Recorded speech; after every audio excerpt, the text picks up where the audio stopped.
Premier mercredi de la rentrée au centre sportif intercommunal des Évaux. Après un été sous les auspices de la compétition avec le championnat suisse de pétanque ou encore le Crocs Beach Tennis Tour, les activités se poursuivent et même se multiplient.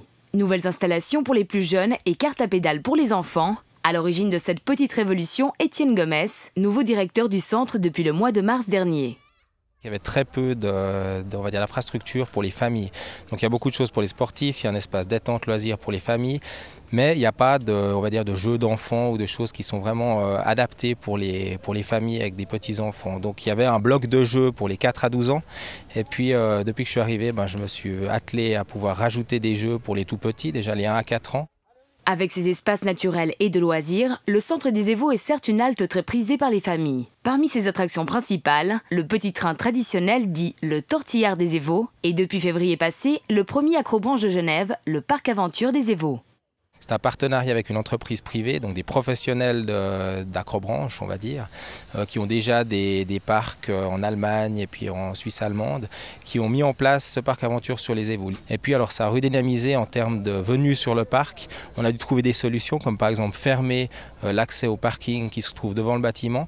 Étant donné que l'acrobranche part par-dessus l'arrivée au parking, il y avait beaucoup de problèmes entre les voitures et les parents qui filment ou qui prennent en photo leurs enfants dans les branches.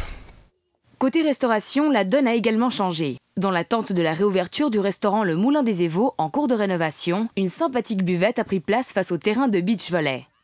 Pour attendre la réouverture après travaux, on a installé une buvette provisoire avec un gérant, donc c'est un partenaire privé, le gérant est indépendant, qui a ouvert le Café des Évaux. Et puis depuis son ouverture mi-juillet, on peut dire qu'il a quand même du succès et que ses plats sont relativement variés à des prix abordables. Réaménager les accès et trouver de nouvelles infrastructures, toujours en accord avec les communes partenaires et le conseil de la Fondation des Évaux, ce sont les défis du plan directeur du centre pour les 20 ans à venir. Donc sur les Évaux, comme beaucoup de gens le savent, il n'y a pas de salle fermée. Donc ce serait aussi une idée d'avoir éventuellement une salle fermée sur les Évaux avec des terrains de badminton ou des terrains pour les arts martiaux, pour la danse, etc. Et puis de trouver des solutions aussi, parce que ça c'est très important, d'aménagement de l'accès aux Évaux.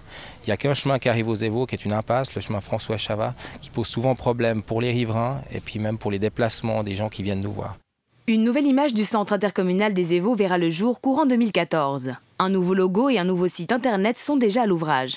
L'été prochain, le centre sportif accueillera le championnat européen de disc golf. D'ailleurs, connaissez-vous ce sport ?